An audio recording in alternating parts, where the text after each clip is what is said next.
Welcome to another episode of the Sage Real Stories podcast. I am so thrilled to introduce you to our guest today. Melissa Bernstein is a wildly successful entrepreneur, creative, working mother of 6. In 1988, Melissa and her husband co-founded Melissa & Doug. You may have heard of it. Almost every household has used her products for their children. They built this company out of her parents' garage, and in the years that followed, built Melissa & Doug into a billion-dollar brand. She estimates that she's conceived more than 6,000 toys in the last 3 decades. This creative process was the silver lining in a duality in her being, which also struggled through existential depression and despair.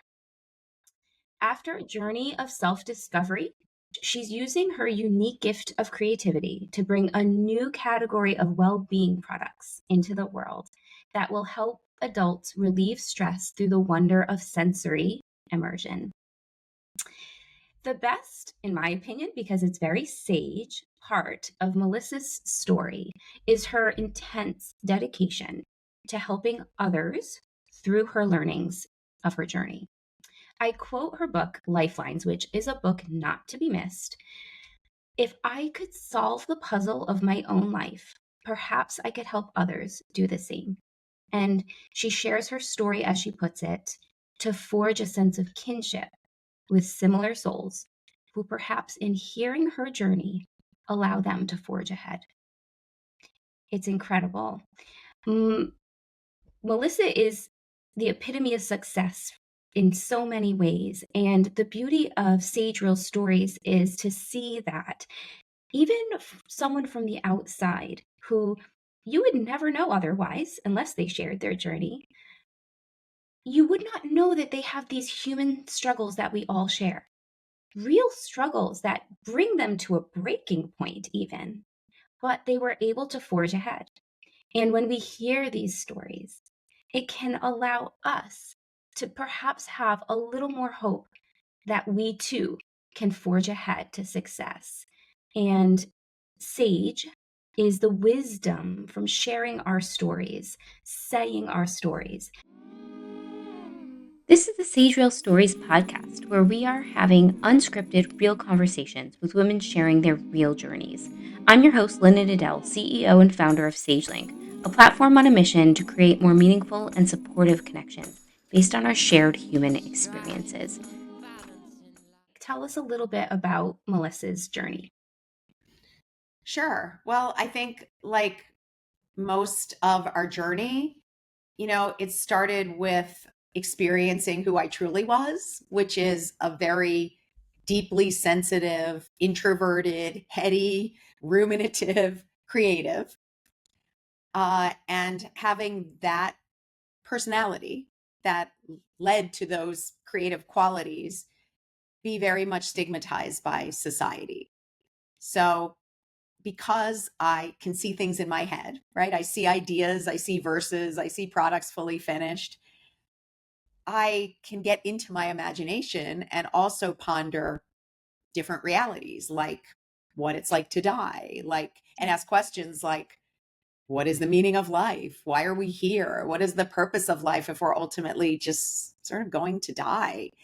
And things that to me, made no sense as a toddler when I started to ask these questions. Wow, But that when, yeah, that young. I mean, I remember like my first memory is thinking, what am I supposed to do while I'm here? And I wrote some really unsettling verses even when I was 5. Like the burden of myself is almost more than I can bear. Yet rather than slip further down this mountain of despair, I will simply cry for help and hope. An angel, here's my plea, or I'll not survive much longer and succumb to misery. You wrote that when you were 5? I did. I felt this really deep sense of meaninglessness and this struggle to understand why I was here. And unfortunately, it was deep. It was, I call it the drumbeat of mortality. Like I could hear the drumbeat, like you are supposed to do something while you're here, but what it was. I had no idea. And because of that, I was really, really unsettled almost all the time. But when I showed some of that darkness to the extrinsic world that wants us all to be happy and shiny and okay, the message I got was very clearly like, whoa. And understandably, by the way, Right, it it's a was, dark thought. It's people don't wanna go there, and I think many people, because when I heard this part of your journey, I read about it, it really resonated with me because I have these thoughts, but no one I have not found anyone that doesn't say, "Whoa," that reaction. Just yeah. maybe just, live life, or maybe just don't go there because it's a very uncomfortable concept. It is. These are questions that really have no answers. So, or they have answers that are unique to us, right? And it requires a lot of self-discovery and reflection. So, I think when the people in the world heard it, they were like, "Oh gosh, there's something going on with her. Like, don't go near her, one, and two, like tell her that she's not even supposed to be thinking about things like that." As a child, people would say to me like, "You're a child. Like, why are you thinking such thoughts?" They were trying to be kind and helpful. They were like, "Just go out and play, be like the other kids. Like, you have time to ask those questions and it's not now." And of course, I would think, even at that young age, I would think, well, don't they think I want to be carefree? Like, do they think I want to be thinking nihilistic thoughts as a, Right. little kid? I don't. But of course, I didn't know how to process those thoughts. So instead, needing, because we biologically need to be accepted and to matter and belong, knowing that who I truly wasn't going to be acceptable and fit in, I needed to create a persona of someone who could fit in and belong. And that's what I did. Mm. How did that feel to live that kind of not inauthentic, really, life? What did that feel like? Well, I was unconscious of it. So the truth was, because I needed so badly to fit in. I remember that was sort of one of the dualities too, was I was so different and I was so stigmatized when I came out as myself. I would mutter to myself. I was always looking up because my thoughts, I can see them. So I'm always like gazing upward. You'll probably even see it during this conversation when I'm thinking, because I'll see it. And I was weird, I'm weird because I have lots going on in my mind. And when I wasn't accepted for it, immediately, unconsciously, my fight or flight was, then I'm going to become what you want me to become. And that's what I Mm. became. I focused on what I call the three P's: her pleasing, becoming this person that had no needs of her own, but literally served others until I had literally nothing left to give, which leads to martyrdom, where you have this deep undercurrent of resentment built up. Because although initially it might be selfless to serve, the truth is, unless we are serving ourselves as well, and refilling our well of giving, we become bereft and we're serving from an empty well. So that was the first. Then the second was perfectionism, which was, if I can't be accepted as me with my innate, qualities, I'll have to be accepted by my achievements. And this was the most, I would say, the most harmful of all the things I did, because it became very black or white to me. 100 was perfect, 99 was not. Mm. And my whole life was resting on being perfect. When And did there that was no start? acceptance of the imperfectness. When was that starting for you? Right from childhood all the way Yeah. through? Believe it or not, it started when I was well, I know for a fact, when I was in first grade, my teacher called my parents in for a meeting because she was so worried about me. And I started school young, so I was like 5. She said, "We have a real problem with," my name was Missy, my nickname for Melissa. She said, "Missy has a real problem. She cannot tolerate any form of failure." She said, "Even if we ask an open-ended question and like she doesn't get the pat that she's 100% right, she immediately dissolves into fits of hysterics." So she warned my parents. She said, if this doesn't change, she's gonna really have a lot of trouble in life because, she's gonna ultimately fail. And if failure is consistent with being completely devalued and worthless, Yeah. then it's going to lead to something awful. And it did.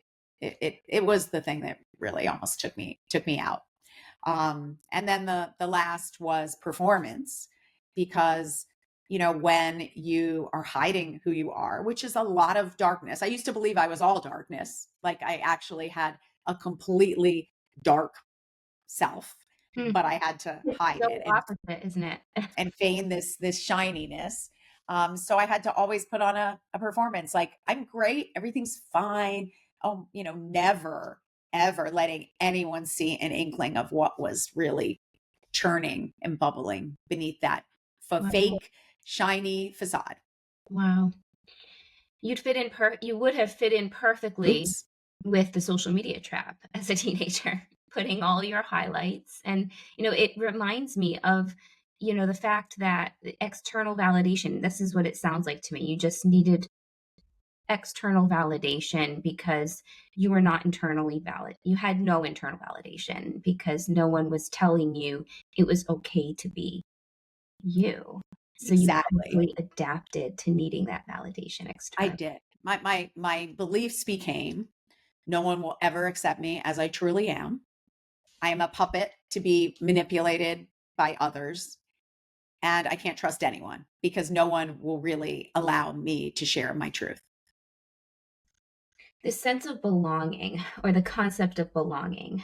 Um, I would love for you to jump then to the moment. So this sounds like it persisted throughout until when? When was the moment where Melissa was freed because you realized that you had others like you, that there was a place for you to belong actually as you were?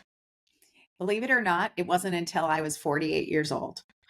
So yeah, by the way, it was totally unconscious. I created a facade, I created a persona that served me really well, and I thought it was my life. And anyone who is existentially depressed, I believe, is an achiever, because we have such a need to make meaning and leave a legacy, that I wasn't, sitting in bed by any means. I was conceiving.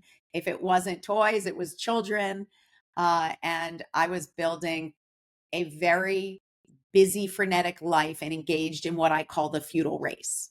So I built this life where there wasn't a moment of free time, because anytime I would sit still, that drumbeat of mortality would start to rise, and I could feel it. I literally could feel it, like this darkness starting to take over. So my coping mechanism, again, subconsciously, was to just keep moving and not get in bed until I was so exhausted that I literally just dropped I and get and that. I personally get that. That is amazing, yes, and because it's this feeling of you had this feeling of, "I have to make the most out of this life," because did you feel like it was short? Did you feel like you only had such a small amount of time? Did that play into it?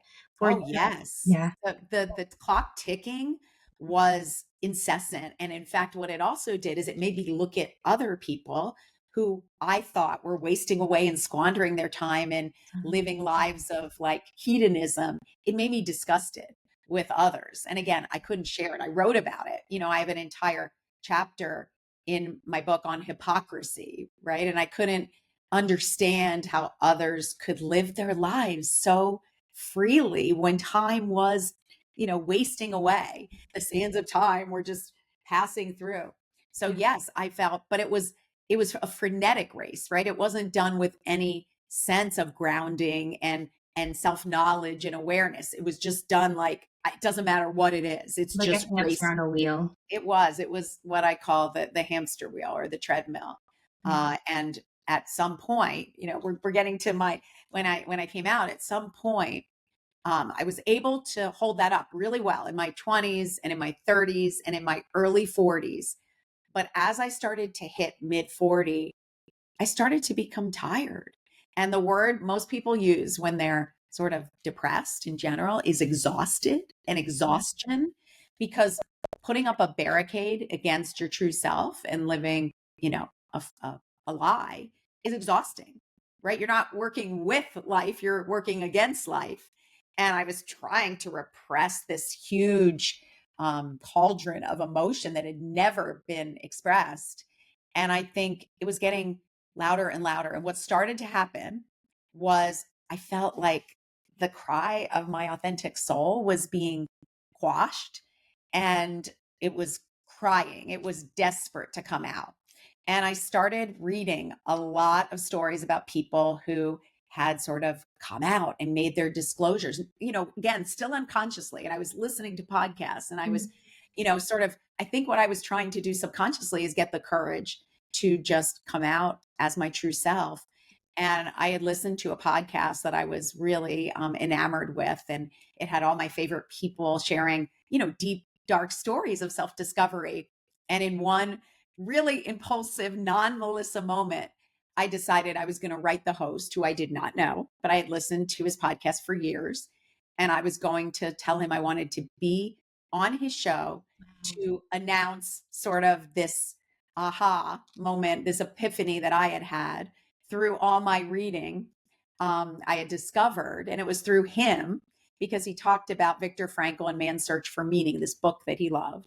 And I had this book. I'd read it in my 20s, and it was an amazing story, but it didn't speak to me at all, which shows how, as your lens of your rose colored glasses, come off, that you see things entirely differently depending on how much you've evolved. The part of it that resonated the most wasn't the story itself. It was after he came out. It was like in the afterword.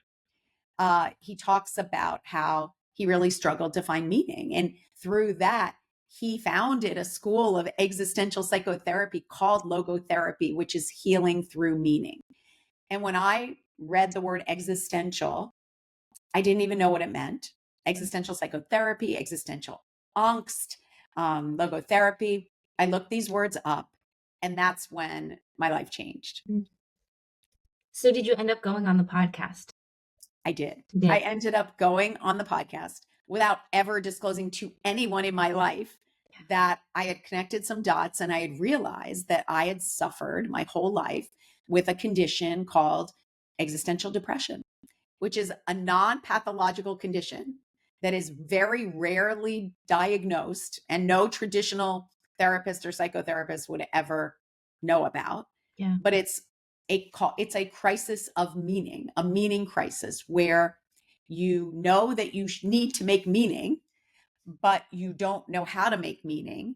And in that void, that existential void, if you fall into nihilism, which is this mindset that there is no meaning to existence and we as humans have no ability to make meaning in a meaningless existence, though that is where people end their lives. Because if you feel completely disempowered from being able to choose meaning and take responsibility for making meaning, then there really is no point to go on. So I was a nihilist, and I was very close to that point.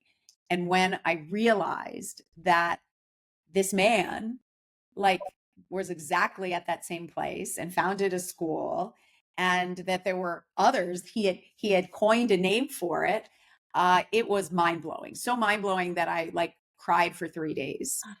Just you felt a release. I felt that maybe my curse had a blessing, and it wasn't a curse, it was a blurse. It was a blessing and a curse. And maybe I started to read that people who experience existential depression also tend to be highly creative, because it's that imaginational capacity to see things that also allows you to see things like the hypocrisy of existence. So the fact that the fact that I could create so easily was because of these stigmatizing characteristics that made living here on earth so challenging. And that was the first wait a second. This ability to create, which is the most intoxicating, euphoric experience I could ever imagine, that comes with this price. That's entirely different. Maybe this darkness that raged through my body if I could choose how to use it and channel it into tangible products that could touch others, maybe it actually was my conduit to meaning. Wow, that is so powerful. Let's pause with that for a moment. So, your conduit to meaning. Talk me through the Melissa process of you go to your maybe dark place, maybe we call it dark, I'm not sure, but this place of, you know, existential despair. Unsettled is, I call it an unsettledness, a Yeah, continual sense of dis-ease yeah, with how things are. yeah. And you from that, you wrote this beautiful poem, Step Out of the Head. Moving into the heart, free to channel all dread into jubilant art. Is that the process in your mind? And talk through that a little bit more in depth if you don't mind. I don't mind. So one day, so I had never associated myself with even being creative. This is the craziest thing about my life because creativity was associated with weird and odd. And the strange thing about me is I really wanted to be popular. Like I didn't want to be weird and odd. I wanted to be one of the most socially acceptable people and be a cheerleader. In those days, that was what, women did, and have a football player boyfriend. Like I wanted all the conventional, definitions of success, Yeah. socially. So I didn't want to ever be associated as being creative. And those people, by the way, they resonated so deeply with me. But every time I would have a connection, I would be like, I do not want to be like you. Like I was really rude and so Mhm. angry that I would even be thought of as someone that I didn't find socially acceptable. That's Because how. you that's fear. That's fear talking because you had that deep-rooted fear that you were not going to be Yeah, liked. I had this extrinsic need to be perfect socially, and my perfect social definition was to like be like Barbie. Really. Like I loved Barbie as a child, and it was like this unattainable vision. Like everything, and it like all perfectionism, right? It was unattainable. So I didn't associate with being creative. I didn't use it as any form of channeling or grounding. And the things that came out of me in those days were so dark because what I was trying to do was process this, nihilism and try to turn it into answers that could help me find meaning.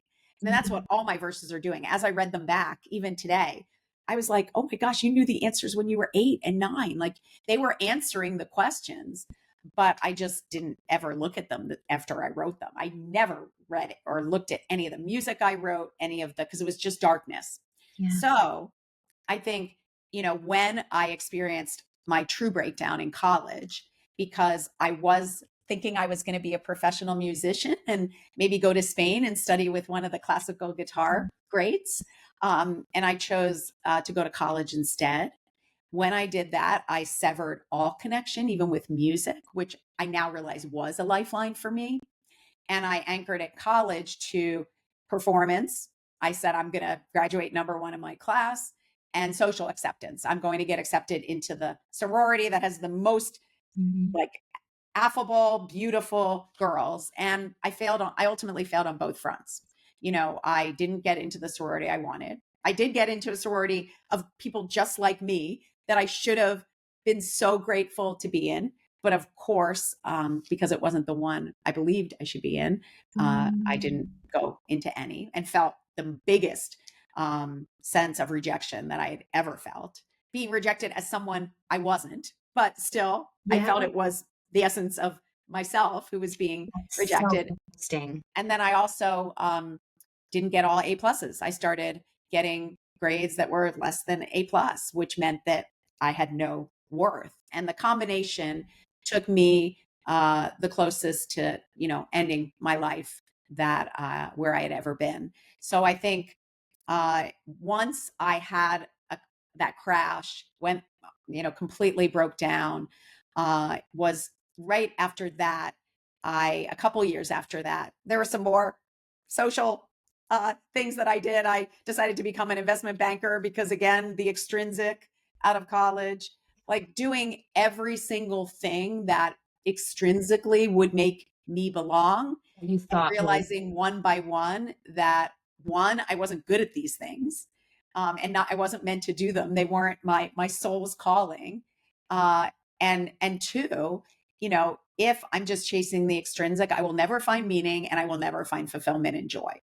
So I think after I had the investment banking experience, um, I really fell into an existential vacuum. And my boyfriend Doug at the time, I could barely get out of bed. I didn't want to go to work. I couldn't stand what I was doing. what Numbers happened? didn't speak to me. Did you like you weren't what happened with the investment banking thing that was a failure? Purely a failure in that it wasn't my soul's calling. And I did it because I tried to go to law school and had a panic attack in the LSAT because, again, that wasn't right for me either. So I realized I wasn't going to go to law school. Then I went to career placement and I said, okay, what is the hardest job to get out of undergrad? And they were looked at me and they were like, the hardest job? I said, yes. What has the lowest odds of getting it? And they said, consulting and investment banking, which, by the way, has not changed 30 plus years later. And so I said, okay, those are the jobs I'm going to go for. And I remember the woman saying, well, I hope you like numbers because they're both really quantitative. And I was like, of course I like numbers. I just completely, I can't, numbers are not my thing. Words are my thing. But And you no, and felt musical like notes. if you could succeed at the hardest thing, then you would be validated, essentially. Exactly. If I could get the elusive job that was the job to get back in the late 80s, it was when junk bonds and Michael Milken and investment banking was even like more elusive than consulting. If I could get that job, then maybe I would finally be acceptable to all these people who, thought me weird and had rejected me socially. So I ended up like becoming an expert at finance and the interview process. And because I am a pleaser, I was really good at interviews because I could tell people exactly what they wanted to hear. And I was a liar too. I was an amazing liar because, again, I had to create a facade of Mm, who I was. And I knew how to, like, it didn't even touch my soul because it didn't matter. The only goal was to achieve the end. wow. Yeah. So I got one of those elusive jobs at a bunch of them, and I got to pick the investment bank I went to, which I chose the number one in that day, which was Morgan Stanley. And for about 3 days, I was basking in the glow of acceptance because I truly had achieved what in those days was really challenging. There was only one other person at my whole university who got one of those jobs. It was two of us. And people were coming up to me like, wow, I don't know how you did it. I just have to congratulate you. So, it felt good. I mean, and I understood what it felt like to be sort of accepted at that level, but it was short lived because the truth was the job wasn't utilizing my passions and talents, right? At all. And some people who go into that role, numbers speak to them. They can mold them into beautiful models and things that really change lives and help companies. And I admire that. And I was in awe of the people around me, all of whom seemed to be those types. And I was like needing remedial help. Like I didn't even think that way. And I couldn't, they just looked like boring old numbers and they didn't speak to me. And I started to fall back into this meaning crisis, right? Like, what am I Mm. doing if I can't like be excited about investing my finite time in something of meaning each day? So was communicating this to Doug. I was really, really miserable, probably at one of the lowest of my whole life. Because here I had gotten this thing. I was on the top of the mountain and realizing, oh my gosh, this doesn't do anything for me. So we went away for a fateful weekend and said, we're going to do something together. And by the way, I never would have done that. I was so extrinsically motivated that pain was a necessary component for me of being, accepted. I would have stayed there. Absolutely. I would have done the 2-year financial analyst. I would have gone to business school. I would have come back as an associate. Like I would have done the whole thing. And who knows, hopefully not still be there, but maybe. But Doug was like, we're doing something together. And I was like, no, we can't. I have to stay in this place that I can't stand. And we did. We ended up deciding we were going to do something together that involved children. And that was when my life began to change. Wow. Wow, what a courageous decision. So you promptly quit and just said, I'm going to go full fledged forward and tap into, you knew you were a creative deep down at this No, point. I Did still you? didn't know I was a creative. Oh, Nope, I so really didn't. I didn't associate with it. We really? just thought we're going to make some products for children. And then little by little, I started pulling from my essence these little glimmers. Our first products were these interactive like programs for kids. And I ended up writing all the lyrics and singing on the soundtrack and starting to pull from my ability to rhyme and create lyrics. And I was like, oh wow, that was fun. And that was kind of easy. Very cool. And then the programs, they were really hard road and very hard to sell. And we were kind of like, what are we going to do now after those? And we had a brainstorm one day driving for a product. And then it was like, this is really amazing. Like we were able to, and then once I saw that product, I was able to see a whole bunch of other products. And suddenly I talk about it like I had always believed that my creativity only had one faucet, and it was a dark faucet. And basically, I had darkness raging through me. I turned on the dark faucet, and darkness raged out of me. Everything I created was something that could never connect to anyone else because it was so dark and despairing. And I was embarrassed to share it with the world. But suddenly, now that we had ended up in children's just by accident, by saying, I think this is where we want to put our time because we love children and our parents were all involved in education. And we feel like children is something that could give us a reason to get out of bed each morning if we can impact their lives in some small way. Suddenly, once I began to see these products in my head, I suddenly was like, wait a second, this is not darkness. This is actually really the antithesis of darkness. It's light, bright toys, no less. Like Right. toys, which are the most joyful thing you can make. And I thought that was such Wow. an irony. Yeah. Then through just the accident of Doug and I deciding to make products for children, and starting to see toy products come conceive in my head, I realized something really profound that probably changed my life more than anything, which is I always felt a victim of the darkness, and that I could only sort of say, take me darkness, and allow darkness to pour out of me. But that actually I had a choice with how I used that energy within. And I could either choose to channel it into darkness, or I could actually turn that faucet off, turn on a completely new faucet that was the light faucet, and channel it just as easily, just by choice, through that light faucet and make it turn into tangible form of light, bright products like toys. And that was powerful because it was the first time that I realized that I actually had a choice in how I used those creative seeds that were, deep within me. And knowing you have a choice is empowering, and it's the beginning of crafting a life of meaning, realizing that we do have a choice and we can choose to make things really dark or make things really bright. And that if I could take this darkness and use it to some light, bright end that would serve humanity in some small way, then maybe actually the darkness wasn't so dark after all. Maybe it was this fodder that could allow me to craft my life purpose and bring light into other people's lives.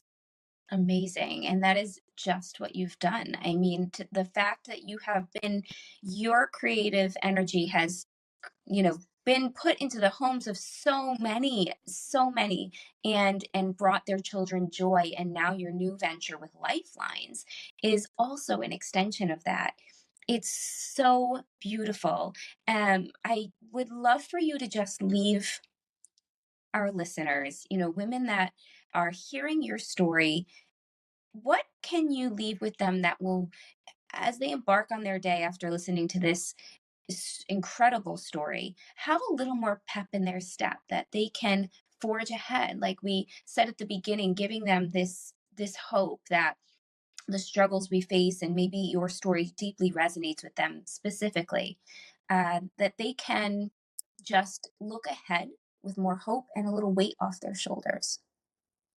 Yeah, I mean, I think it all starts with stopping the feudal race and starting to become self aware.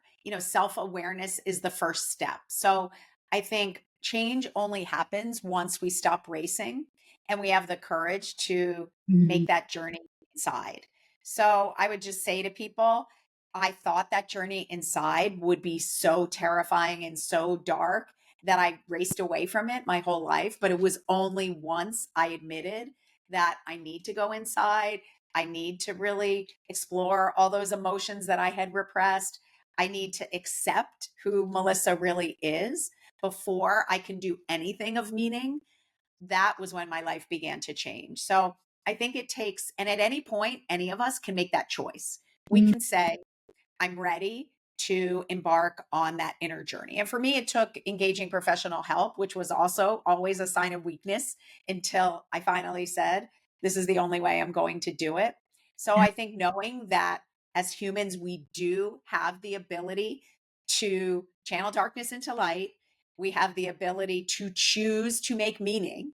And if you choose to make meaning, that means that if you're deliberate and intentional and committed, you will end up forging a life of meaning, which I think is very empowering. And I think the biggest advice I try to tell everyone is life isn't easy. And we believe one of our fallacies in the Western world is that it's supposed to be a fairy tale. Mm, And without doing anything, we just end up with picket fences and butterflies and rainbows and meadows. And if every day isn't like that, something's wrong. But it's quite mhm. the contrary. Life is what we make of it. And we can choose to make meaning. But if we choose to do so, it's going to take some deliberate commitment and intention. And we can talk about that in another episode, but there's some very clear steps and a clear practice I have to do that, and know that it will take some commitment on your part. But the exciting thing is when you invest your beautiful energy in these life-giving and life-saving practices, they do lead you to joy, fulfillment, and meaning.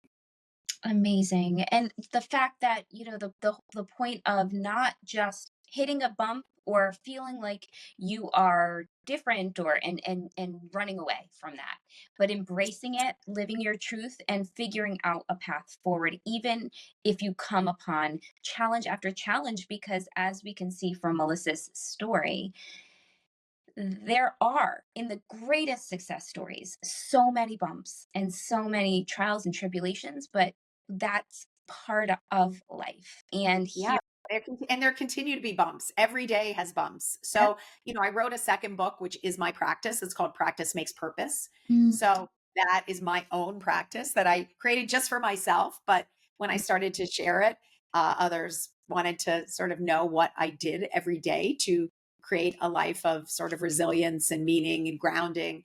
So it is in fun written form now, and it's a really good start on your own practice. It really shows you how to create your own practice of purpose.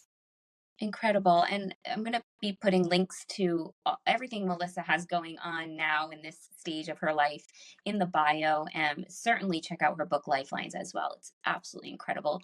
Melissa, thank you for sharing your time and your journey with us. I know that so many who hear your story are going to be gaining such value and also inspiration and hope and encouragement.